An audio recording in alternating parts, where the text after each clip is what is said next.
अच्छे बुरे काम सब मिलके कर देते हैं, तो इसलिए वहाँ बुराइयाँ पड़ी रहती हैं, सीलन पड़ी रहती है, उससे बुखार सर्दी जुकाम आदि आते हैं। इसलिए घर का कोना कोना स्वच्छ होना चाहिए और उसके बाद यज्ञ करना चाहिए। जिन घरों में रोज यज्ञ होता है उन घरों में सर्दी जुकाम खांसी की बीमारी आनी ही नहीं चाहिए। अगर आ रही है तो कहने के यज्ञ के विधि विधान में गलती हो रही है, नहीं तो ऐसे ऐसे औषधियाँ हैं जो सारे अस्थमा के और खांसी के सर्दी के बैक्टीरियों को जैसे अग्नि जलती है मार देती है। तो इसलिए यज्ञ के द्वारा, स्नान के द्वारा बाह्य और भीतर की सफाई, सामाजिक सफाई। एक किसान था, किसान, वो किसान अपने खेत में सोता था और उसने वहां पर एक बिल्ली पाल रखी थी। वो दिन भर खेत काम करता था, शाम को सोने आता था तो बिल्ली आकर के उसके पांव पर लिपटती थी, रगड़ती थी, म्याऊं म्याऊं कह के सो जाती थी और सवेरे फिर किसान उसको दूध रोटी देता था, वो खा के चली जाती थी।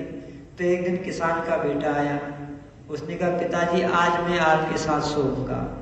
तो उसने कहा बेटे नहीं, तुम मेरे साथ नहीं सो सकते हो। बोला आप बिल्ली को अपने साथ सुला सकते हो, मुझे क्यों नहीं सुलाते? कि बेटा तुमको खुजली की बीमारी है, अगर तुझे मैं अपने साथ सुलाऊंगा तो खुजली मुझे भी लग जाएगी। तो उसने कहा क्या बिल्ली को खुजली नहीं होती, मुझे ही खुजली क्यों होती है? तो उन्होंने कहा बेटा इसका उत्तर मैं तुमको कल दूंगा, कल सवेरे तुम मेरे पास आना, तब मैं तुम्हें उत्तर दे दूंगा, अभी बताऊंगा तो तुम्हारी समझ में आएगा नहीं। कि ठीक है पिताजी।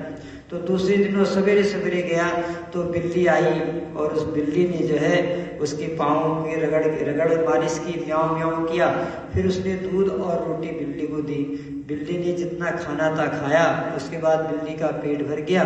बिल्ली दूर चली गई और वहाँ उसने अपना पंजा निकाला, पंजे पे लार लगाया और पूरे मुंह को धोने लगी। कहा बेटा देख, बिल्ली को मैं अपने बगल पर इसलिए सुलाता हूँ, ये बिल्ली रोज स्नान करती है और अपने शरीर को साफ करती है, इसलिए बिल्ली को खुजली नहीं होती है। और तुम जो हो स्नान नहीं करते हो, सफाई नहीं रखते हो, तो जब पसीना आता है तो तुम्हारा मैल पसीने के साथ भीतर चला जाता है और फिर उसी से एलर्जी होती है, उसी से खुजली होती है।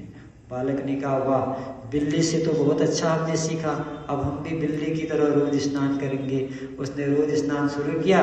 फिर उसने कहा बेटा आओ आज तुम मेरे साथ सोओगे, क्योंकि अब तुम्हारी ये खुजली की बीमारी चली जाएगी। तो पशु पक्षी भी शौच का बड़ा ध्यान रखते हैं। आपको मालूम होना चाहिए, जब से हमारे ये घरों में ईंट टाइल वाले मकान बन गए, बिल्ली के लिए भी परेशानी हो गई है। नहीं तो बिल्ली की आदत है, बिल्ली जब शौच करती है तो पहले गड्ढा खोदती है, फिर शौच करके उसको ढक देती है। आज भी गाँव में, आप शहरों में, जंगलों में बिल्ली को देखोगे, बिल्ली यही करती है। लेकिन अब शहरों में जब टाइल और ईंट है, वो कहाँ से खोदेगी, उसको कहाँ क्या करेगी? तो भी आपके बिस्तर में आके लेटरिन करके चली जाती है। वो भी कहती है जैसे को तैसा। जब आदमी ने सफाई करना छोड़ दिया, हम तो पहले से पशु हैं, हम क्या करें? तो इसलिए शौच जीवन में बहुत महत्वपूर्ण स्थान रखता है। जो बाहर भीतर से स्वच्छ नहीं है, उसे प्रभु के दर्शन नहीं हो सकते हैं। स्वच्छता का अमीरी से कोई लेना देना नहीं, स्वच्छता का गरीबी से कोई लेना देना नहीं, क्योंकि स्वच्छता जल से होती है। जल तो भगवान ने सबको दे रखा है। इसलिए प्रतिदिन बाह्य शौच और आभ्यंतर शौच के द्वारा अपने मन को पवित्र करना चाहिए, क्योंकि जब तक किसी प्रकार की भी मलिनता रहेगी, जब तक किसी प्रकार के भी दुर्गुण और दुर्व्यसन रहेंगे, तब तक ये हृदय के मंदिर के पाट खुलेंगे नहीं। मनुष्य के बनाए हुए मंदिर के दरवाजों को तो पुजारी रोज खोलता है, दर्शन कर लेते हैं। क्यों? पुजारी जानता है कि अगर मंदिर के दरवाजे खुलेंगे नहीं तो भेंट आएगी नहीं, दक्षिणा आएगी नहीं, मैं तो भूखे मर जाऊंगा, इसलिए वो दरवाजा खोलता है। तो परमात्मा को कहाँ भूखा मरना है?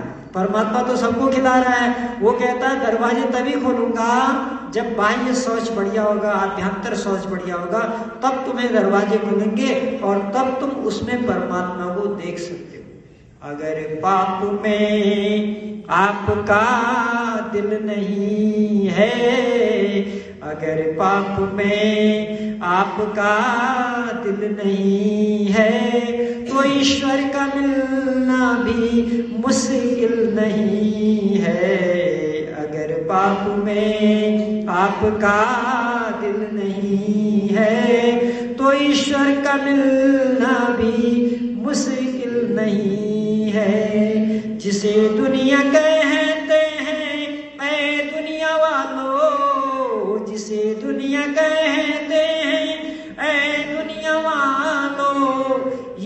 क्षेत्र है कोई महफिल नहीं है, ये रण क्षेत्र है कोई महफिल नहीं है, अगर पाप में आपका दिल नहीं है। तो पाप और पुण्य ये द्वंद्व हमारे शरीर में चलते रहते हैं। जब जब पाप हम करते रहते हैं हम परमात्मा से दूर होते रहते हैं। आपने देखा होगा एक शब्द लोग अक्सर प्रयोग में करते हैं, किसी से पूछो भाई साहब क्या हालचाल है, सब ठीक ठाक है, कहें हाँ वैसे तो सब ठीक है लेकिन थोड़ा परेशानी है। क्या है? परेशानी है। अब उस व्यक्ति को आज एक बार परेशानी शब्द का अर्थ समझा दो, फिर वो भूल जाएगा परेशानी है क्या नहीं। परेशान का मतलब होता है परे धन ईशान। ईशान कहते हैं ईश्वर से, परे मन दूर। जब जब व्यक्ति भगवान से दूर होता है तब तक वो परेशान होता है। और जब